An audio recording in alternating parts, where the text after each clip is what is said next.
გიორგი გაგუ არის შრომის მოყვარე, თავდავალი და კეთილი. ძალიან მიყვარდა ბავშვობიდანვე, ნათლია ჩემა და მამა ჩემა დიდი როლი შეიტანეს, რომ ეს სპორტი შემეყვარა. ფეხბურთი ჩემთვის არის საყვარელი საქმიანობას რომ თავი დავანებოთ, საშუალება რომ გარე პრობლემებს მოწყდე და ის საქმე რაც გიყვარს აკეთო და ისიამო. ისტრაში კომფორტს ისევ ეს ჩემი საქმე მიქმნის კომფორტს რომელიც მიყვარს, სადაც არ უნდა ვიყო, ჩემს საყვარელ საქმეს თუ ვაკეთებ ყველგან კომფორტულად. კონკურენცია დიდი არის, რადგან ყველა ქვეყანაში მაინც ცდილობენ, რომ ისევ თავისი გაზრდილი ფეხბურთელები ათამაშონ და ამიტომ ასე ვთქვათ, ესე პირდაპირ არ გვჩაგრავენ, მაგრამ ძალიან 10 თავით თუ არ ჯობი ხარ იქაურს, ძალიან რთული არის იქ ადგილის დამკვიდრება.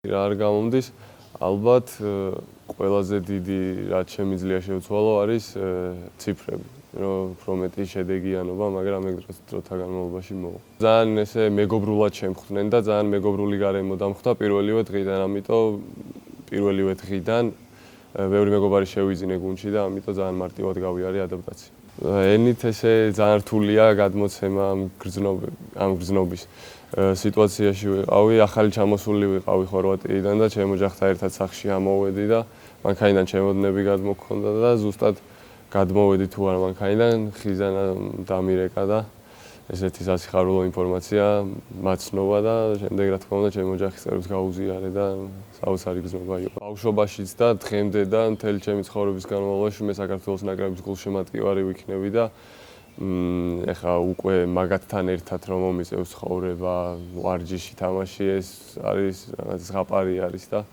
ძალიან დიდი мотиваცია კიდევ რომ შემდეგ შეკრებებზეც დავიმსახურო და გამომიზახო. რა თქმა უნდა, ჩემს მაქსიმუმს გავიღებ დღითი დღე ვარჯიშებზე, ვარჯიშის გარეთ, თამაშებზე, რა თქმა უნდა, იქ ეხა ესმის რომ ამხანაგური თამაშებია, მაგრამ ჩემთვის ეხა როგორც დებიუტანტისთვის არ ვიძახი რომ ვინც იყო მანამდე მაგათვისაც უბრალო თამაში იქნება, მაგრამ ჩემთვის კიდე ორმაგი პასუხისმგებლობა, რადგან დებიუტანტი ვარ და მაქსიმალურად მინდა რომ ჩემი თავი წარმოვაჩინო, მაგრამ ეს იმას არ ნიშნავს რომ ამ ინდივიდუალიზმით ან რაღაც მე მინდა რომ ისეთი წარმოვაჩინო ჩემი თავი როგორიც ვარ და ეს ყველაფერი ხა ნაკრებში შეკრება ვარჯიში ეს მე თვითონაც პირადად ამეხმარება განვითარებაში და ძალიან დიდი იმედი მაქვს რომ კარგად გამოვიყენებ ამ მოცემულ შანსს. ალბათ ყველაზე წვერვალი ბოლო უკვე არის საქართველოს ეროვნულ ნაკრებთან ერთად სოფლიოს მოგება რა თქმა უნდა. ხა ობიექტურები რო ვიყოთ რთული არის ზოგადად ყველა ნაკრებისთვის ესეთი რამე რაღაცის მიღწევა, მაგრამ წვერვალი ვფიქრობ რომ ეს არის.